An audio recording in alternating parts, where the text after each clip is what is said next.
Ok, bien, muchísimas gracias. Bien, vamos a desarrollar el curso de peritaje agropecuario. Eh, ya les han mencionado cuál es el temario, ¿no?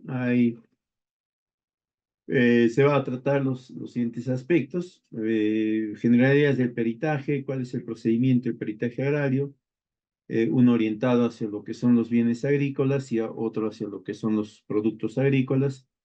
Finalmente vamos a ver algo relacionado a los informes de peritaje. También es importante indicarles que previo a hablar en específico sobre el peritaje, vamos a hacer un breve repaso sobre las características fundamentales que se tiene que tener en cuenta dentro del sector agrario, ¿no? Que es en el sector dentro del cual se van a desarrollar estas acciones periciales y de avalúo o tasación. Entonces, rápidamente vamos a ir viendo. Algo importante que debemos de tener en cuenta nosotros en este espectro de acción va a ser las características fundamentales de la producción agropecuaria. Sabemos que este sector agropecuario está enmarcado dentro de lo que denominamos sectores primarios, porque básicamente nos generan el producto, la materia prima, que va a permitir luego elaborar una serie de elementos generados a partir de este, ¿no? Además de las actividades propiamente conocidas relacionadas a este sector, tanto agrícola como pecuario, vamos a encontrar algunas otras que se vinculan de manera indirecta, tangencial con las mismas. Por ejemplo, la apicultura. La apicultura, como sabemos, está considerada dentro de las actividades agrarias, aunque no necesariamente versa sobre la explotación de, eh, de alguna especie vegetal o animal, ¿no? También está la sericultura, esta crianza de cochinilla, otras actividades también como podría ser esto de la producción de los hongos comestibles en, con esto de los pinos, ¿no? También podríamos encontrar la producción de cortezas, ¿no? Entonces, vamos a ir viendo que hay un conjunto de actividades no relacionadas directamente hacia el ámbito agrícola o pecuario, pero que sí se han ido enmarcando dentro de los años en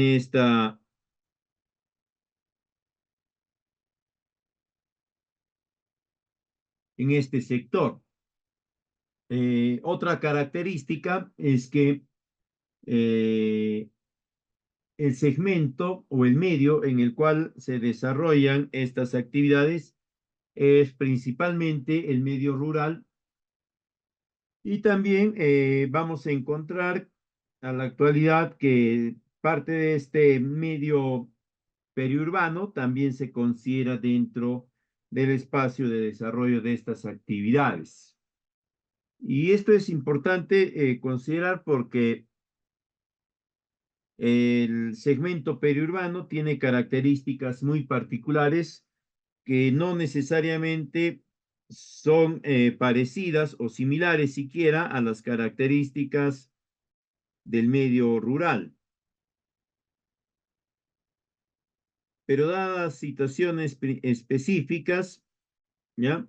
También este segmento periurbano eh, se considera dentro de los espacios en los cuales se va a desarrollar estas actividades agropecuarias, agrarias.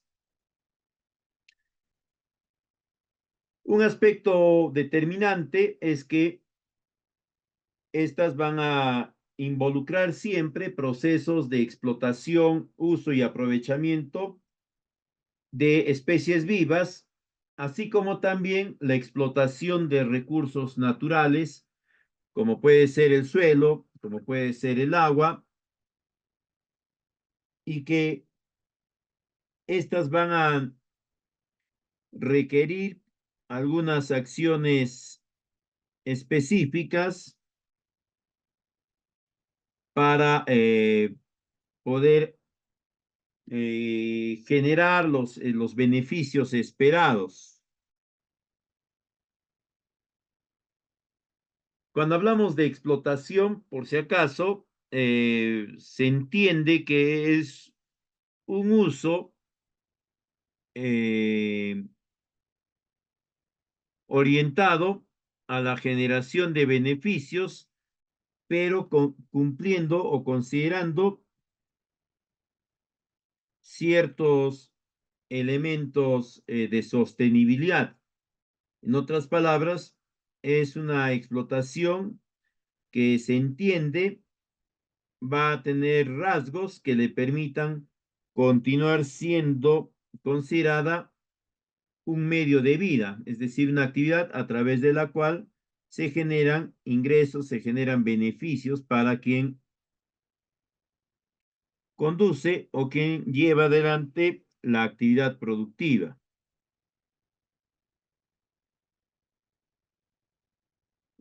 Otro aspecto relevante y que vamos a verlo más adelante va a determinar que los peritos agrícolas, los peritos agrarios, abarquen una variedad bastante amplia de espacios de acción dentro de lo que entenderíamos el peritaje, la tasación, el avalúo.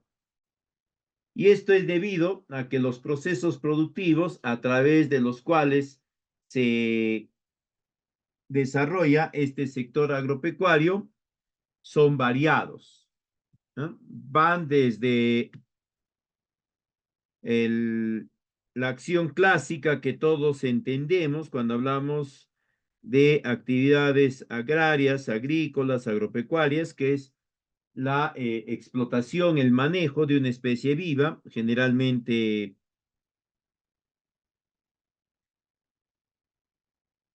vegetal, ¿no?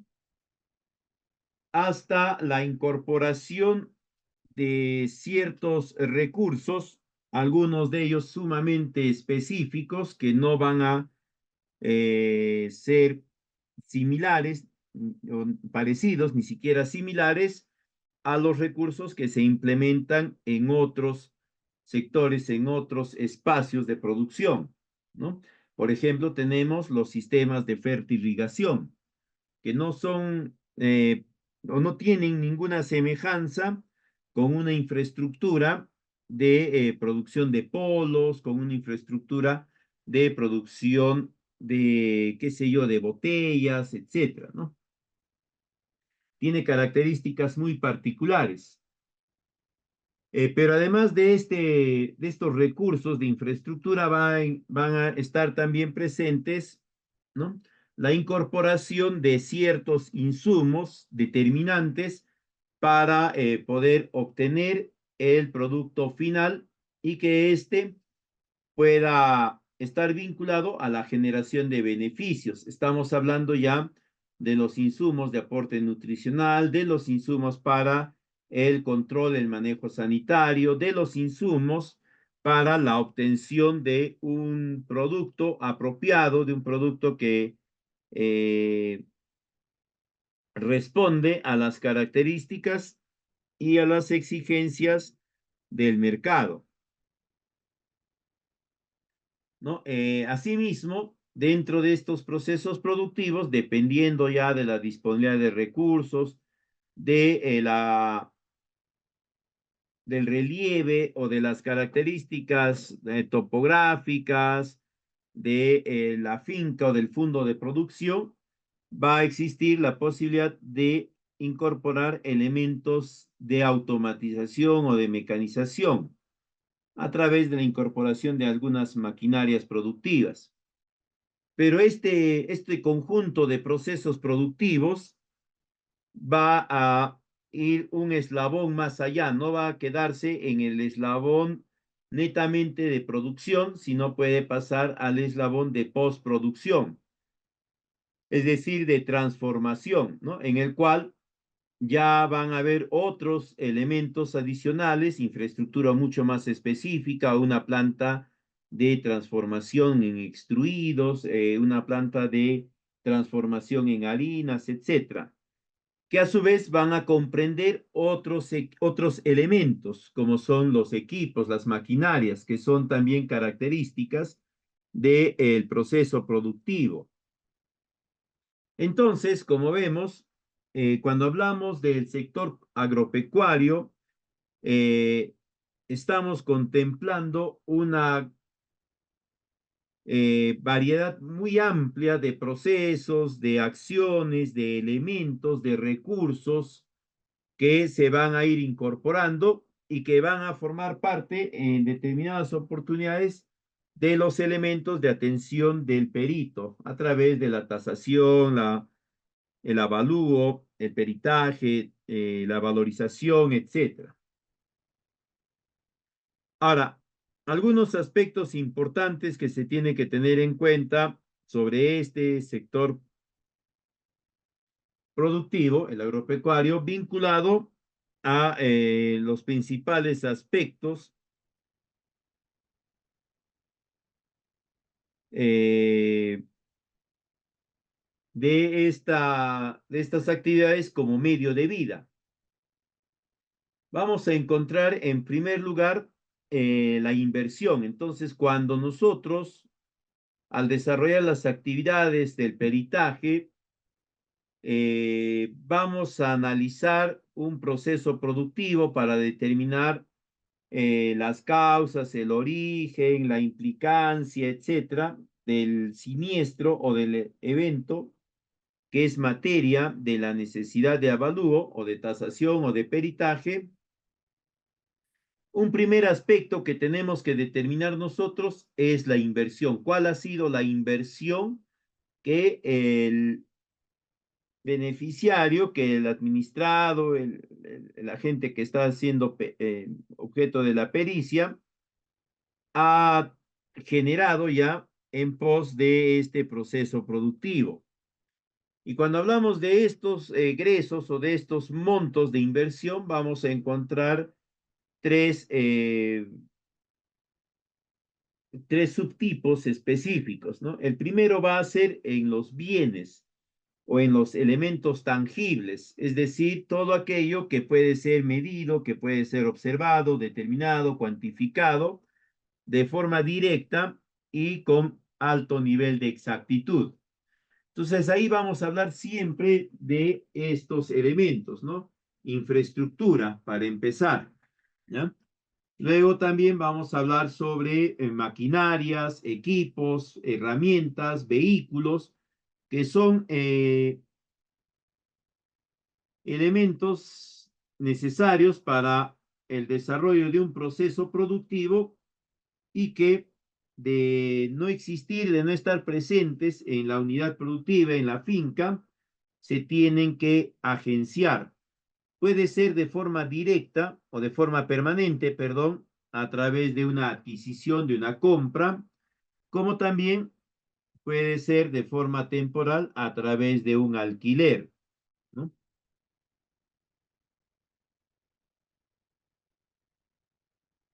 Eh,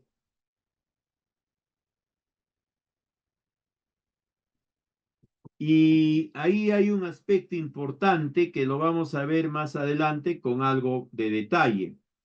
Y es que sobre todos estos elementos tangibles, llámese infraestructura, vehículos y demás, va a existir siempre un, eh, una característica que es su pérdida de valor. Es decir, una vez que ha sido adquirido este bien, esta inversión, esta va a empezar a perder valor por dos aspectos fundamentales. Uno, la obsolescencia, es decir, tú lo adquieres y no lo usas, pero a partir del año de su fabricación, ya cada nuevo año que se acumule o que vaya pasando, ese bien, ese elemento tangible, es más obsoleto, ¿no? En cuanto a su tecnología, en cuanto a su precisión, en cuanto a su resistencia o su capacidad de soportar o de permitir que se desarrolle algún otro proceso. Y el otro aspecto relacionado a su pérdida de valor va a ser el uso. Mientras mayor uso tenga, mayor pérdida de valor también va a tener. Ahora, otra forma, y sobre estos elementos va a generarse una estimación de esta pérdida de valor que se va a llamar depreciación. Es la pérdida de valor de un bien. Ahora, ¿cómo van a determinar ustedes que un bien puede depreciarse o no? No necesariamente todos los bienes pueden depreciarse. Un bien se va a poder depreciar si es un bien que requiere acciones especiales para su operación y sobre todo para su mantenimiento. En términos generales, todo bien que requiera mantenimiento es un bien que va a depreciarse, porque este mantenimiento es el que va a reducir esta pérdida de valor por obsolescencia y también por uso. El mantenimiento está orientado, en primer lugar, a evitar que el desgaste natural que se podría dar a uno de estos elementos tangibles pueda tener el nivel de afectación que se presentaría, ¿no? Para eso se le dé el mantenimiento, para evitar que ese desgaste se dé tal como de forma natural se daría.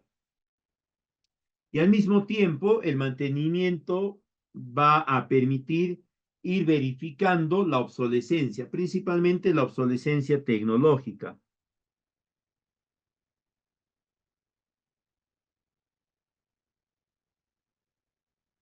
El otro eh, aspecto de la inversión, el otro rubro de inversión son los intangibles, que vienen a ser todos aquellos egresos que van a estar orientados a la incorporación, adquisición de bienes que no son físicos. Principalmente ahí vamos a encontrar los instrumentos de gestión, es decir, el plan de producción, el estudio de mercado, el estudio de marketing, eh, las, eh, las certificaciones, avalúos, registros, licencias, etcétera, ¿no?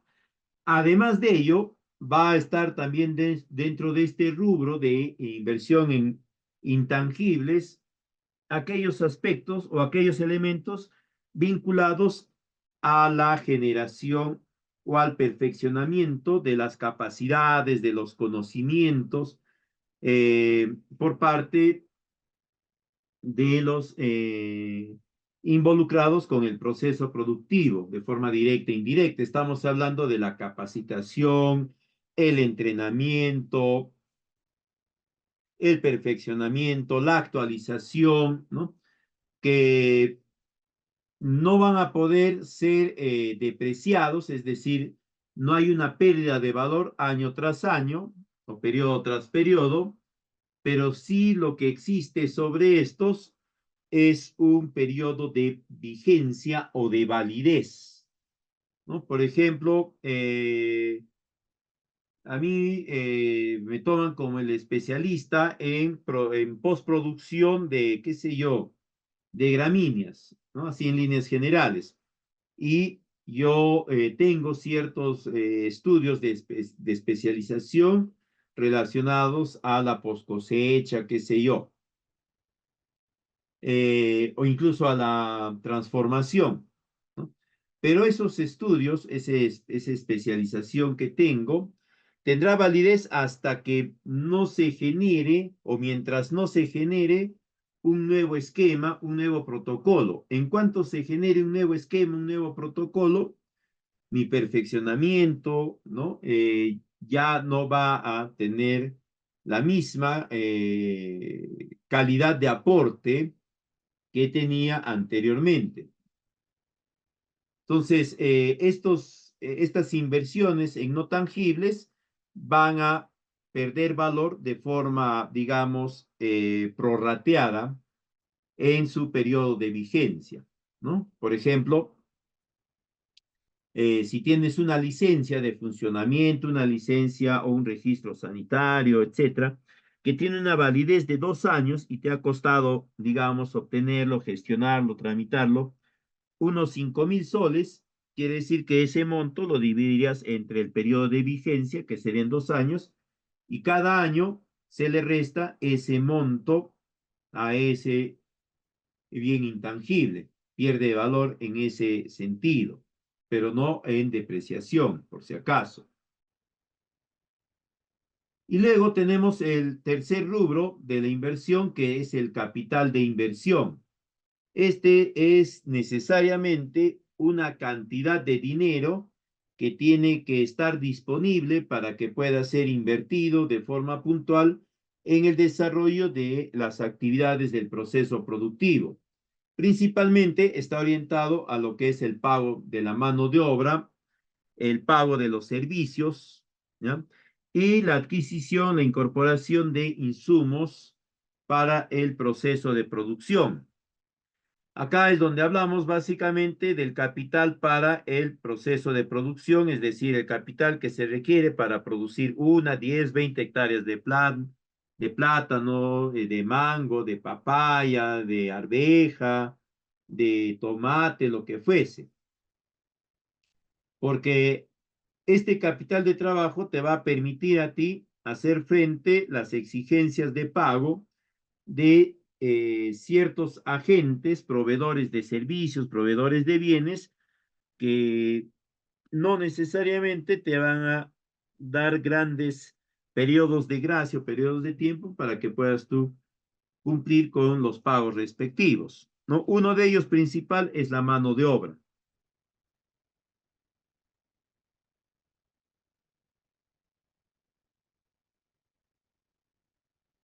Perdón. Eh, en cuanto a los otros grupos de egresos, vamos a encontrar acá ya los costos de producción y los gastos operativos. Estos vienen a ser un grupo de salidas de dinero, ya de recursos y esfuerzos que van a estar orientados a soportar todo el proceso productivo. Es solamente en el proceso productivo.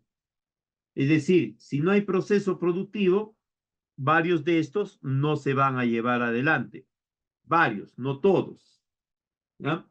¿Cuáles no se van a llevar adelante? Van a ser los costos de producción, ¿no? Los costos de producción son egresos de dinero o gastos de dinero que están relacionados de forma directa con la producción o con la generación del producto, del bien.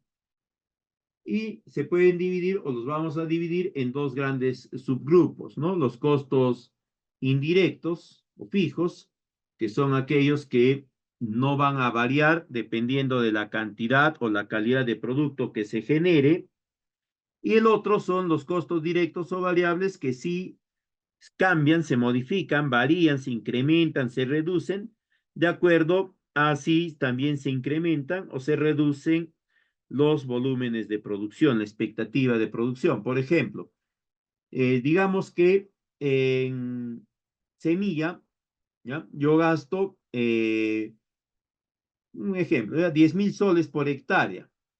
Si quiero sembrar 2 hectáreas, gastaré el doble, 20.000 soles solamente en el rubro de semilla. Si quiero sembrar 3 hectáreas, gastaré 30.000 soles. Otro, si yo quiero elevar la densidad de siembra, ya no quiero sembrar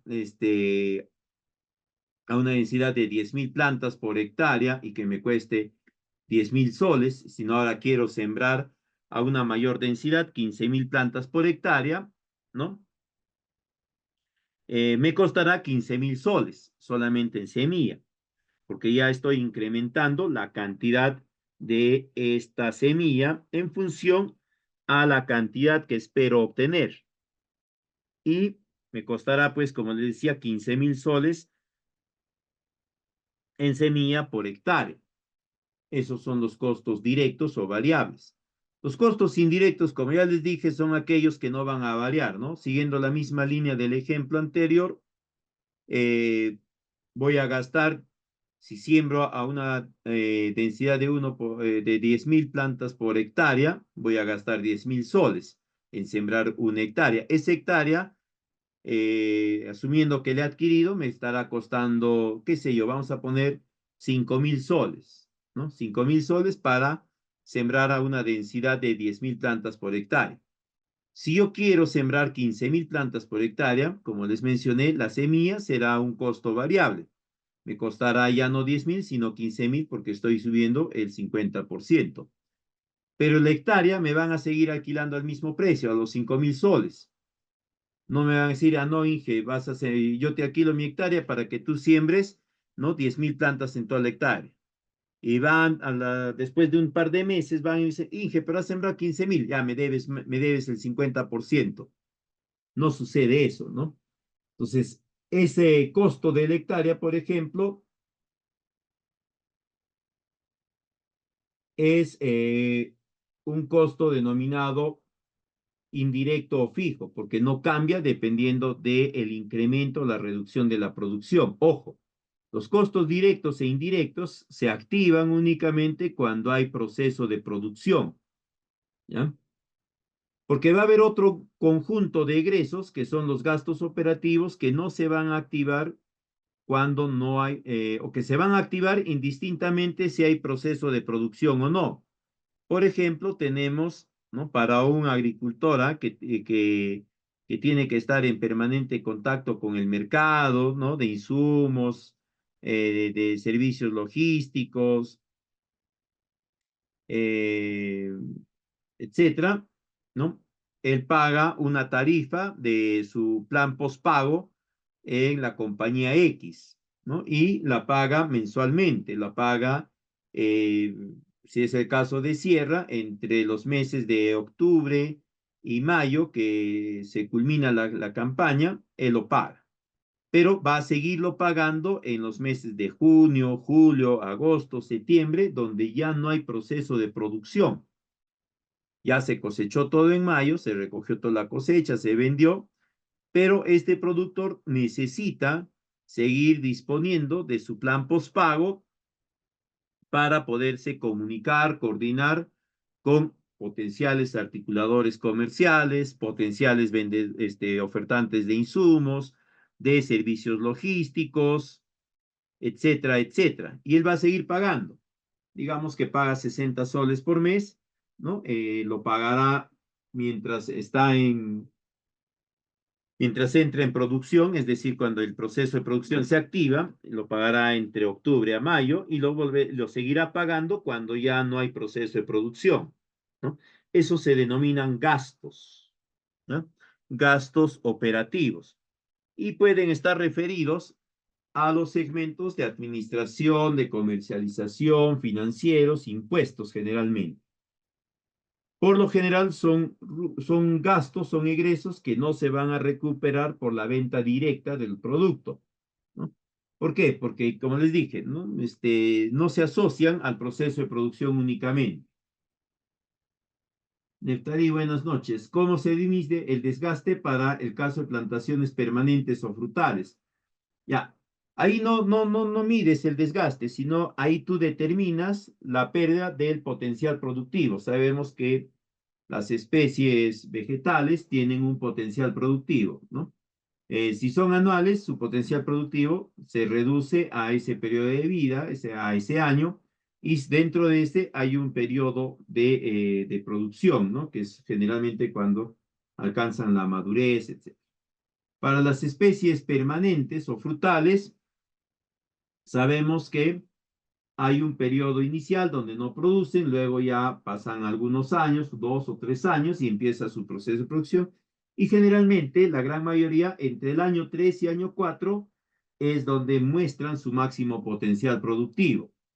Y de ahí, eventualmente, dependiendo de la especie, de la variedad, del manejo y otros más, este potencial productivo se puede extender por 3, 4, 5 años.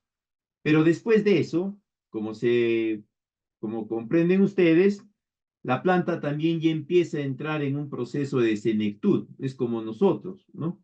Nosotros, nuestro periodo de máxima producción intelectual, laboral, etcétera, está pues en el rango desde los 19, 20 años hasta los 35, 36, 40, por ahí, ¿no? Y de ahí ya mantenemos un cierto nivel y posteriormente ya a partir de los 60, 65 ya va decreciendo. ¿Por qué? Simplemente por el paso del tiempo, exacto, no por agotamiento, no es tanto así por agotamiento, sino es por senectud básicamente, no es el término preciso, senectud, no es que se agota, sino que ya está cumpliendo su periodo de vida y obviamente ya sus actividades fisiológicas se van disminuyendo por mucho que le eches más fertilizante, hagas una cosa, otra cosa, ¿no?